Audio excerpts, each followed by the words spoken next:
Good day, students. Last time, we talked about what power is, in the context of political science. We also identify the various forms of power and how individuals exercised it, in their daily lives. Today, we will proceed to one of the most important concepts in this subject, the political ideology. Did you know, what kind of ideology do you embody? What do you think is the political ideology being used in our country? How these ideologies affect our political system and social issues in our country? In this lesson, we will find out. The term ideology was coined by Antoine Destutt de Tracy in 1796, in hope to form a secure foundation for the moral and political science. He devised the term for a science of ideas, basing on two things. First, the sensations that people experience as they interact with the material world, and second, the ideas that form in their minds due to those situations. How do political ideologies make sense of state and society? Now, let's talk about the difference between ideology and political ideology. Ideology is defined as a set of beliefs and ideas that shape an individual's or a group's views, actions, and interpretation with the world. Very often, ideology refers to a set of beliefs, or a set of ideas, that characterize a particular culture. On the other hand, political ideology refers to a set of beliefs and ideas that define political activities, policies, and events. Political ideologies explain how society should work, and offers some political and cultural blueprint for a certain social order. After defining what political ideology is, let's enumerate its roles. The following are the roles of political ideology. First, it comprised of many concepts and notion to form an idea of what society and government is, or what it should be. Second, it highlights certain values, principles, and ideals, which differentiates it from other political ideologies. Third, it outlines the role of government and economy in society. Fourth, it proposes ideas regarding the most effective government, and the social and economic structure, that will enable the state to uphold its principles, and realize its goals. Fifth, it defines how states should develop and transform. How do ideologies bring about social change? Let's move on to the key functions of political ideology. These are the key functions we could look for in order for us to classify it as a political ideology. First, it explains how society and politics are organized, and how various aspects of politics work. Second, political ideologies evaluates whether a certain political action or program is good or bad. Third, it orients those who subscribe to it to have a sense of identity and direction. And lastly, it provides a program or plan of action that will bring about political change. In your opinion, what are the advantages and disadvantages of having and promoting a certain ideology. Since we understand the roles and functions of political ideologies, let's discuss the political spectrum. A political spectrum is a graphic representation of political ideologies along a line, from left to right.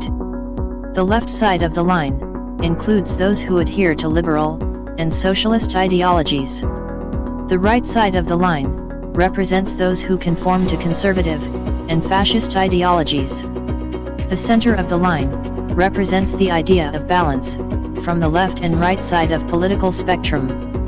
Let's analyze its every detail further. We will start with the center of political spectrum, also known as centrism. This particular ideology combines ideas and principle from both the left and the right. It also seeks to maintain the status quo in politics and society, and may lean towards some leftist ideas, or may prefer some right-wing ideas. To put it briefly, centrism combines elements from the both sides to advocate more moderate policies. Next, from the right wing, we have conservatism. This ideology upholds a strong, stable government and the firm implementation of laws. Conservatives are focused on conserving something, and it can be seen as they value continuity of traditions, and are more nationalistic, religious, and moralistic in their political views. They are wary and resistant to any form of change or reform, and they adhere the idea of limited human freedom. Third is fascism. This is a radical right-wing ideology that is based on fierce nationalism and authoritarianism. Fascism advocates a very strong central government, in which it restricts or eliminates many aspects of a democratic government. Countries that used this particular ideology is often ruled by a dictator. For these rulers, what matters the most is the state itself, and individual liberties must give way to the interest of the state. Some of the well-known fascists in history were Benito Mussolini of Italy and Adolf Hitler of Germany, who ruled these states before and during the World War II. After elaborating some of the rightist ideologies, let's proceed with the left wing. First is liberalism. This particular ideology seeks to provide more opportunities for growth and prefers more freedom to its citizens.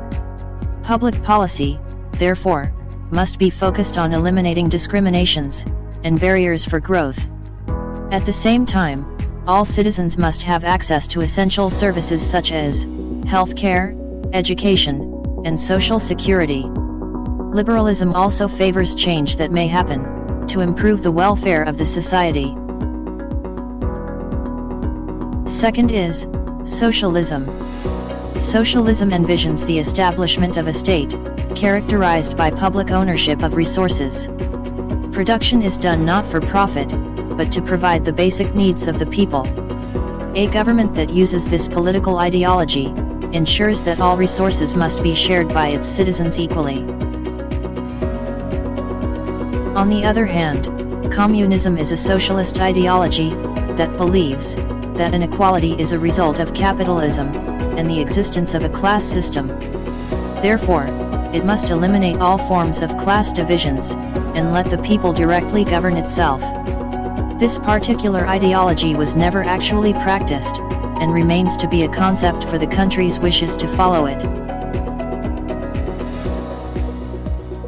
Socialism and communism were always misinterpreted, as these ideologies are quite connected to each other. Thus, we will clear these misconceptions, for you to identify and understand better their differences. First is the basic philosophy of these ideologies.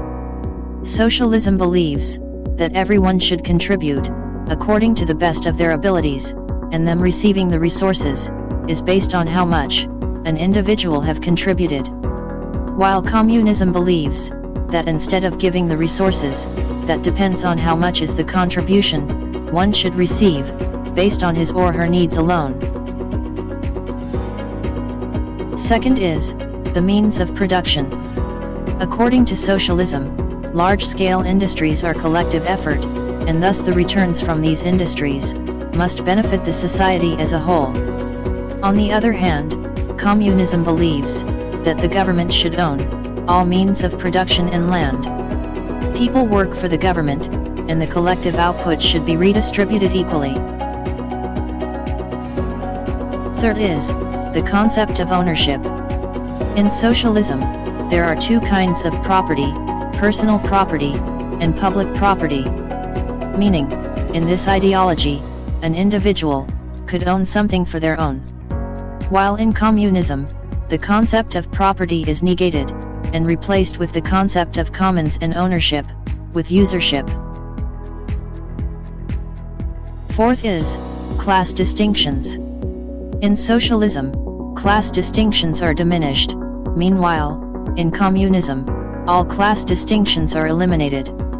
In other words, in communism, the society is considered to be classless. Last is the concept of religion. Socialism allows its practice, while in communism, religion is effectively abolished.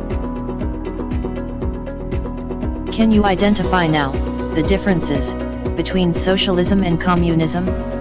Let's move on to the most extreme of the leftist ideologies, which is anarchism. It is considered to be the most extreme, as it calls for the dismantling and elimination of the state. For anarchists, there should be no government, as power and control corrupts. Instead of the state, anarchists advocate the establishment of self-governed communities, where individuals manage their affairs through cooperative effort and mutual respect. According to Alexander Berkman, a Russian-American writer, and a leading member of anarchist movement in early 20th century, we can live in a society where there is no compulsion of any kind. A life without compulsion naturally means liberty. It means freedom from being forced and coerced, a chance to lead the life that suits you best. Which political ideologies best describe the nature of democracy in the Philippines, and how have you say so? Our awareness of one's political ideology is essential, as it helps citizens participate effectively in politics. It can be a source of stability and peace, especially when the majority of the citizens believe in the principles and values of the government. Those people who doesn't share the same doctrines could counterbalance and provide a voice of dissent and opposition whenever necessary. Being aware of these ideologies would make us critical in examining government's actions and programs. The support of the citizens to its government should not be unconditional, as it proves to be a tool for abuse of power. The people should have a keen eye, and see to it that everyone in the government upholds the good governance in relation to the ideology it follows.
Happy learning at home with lessons made easy by Olivarian GoTeach. One proud Olivarian.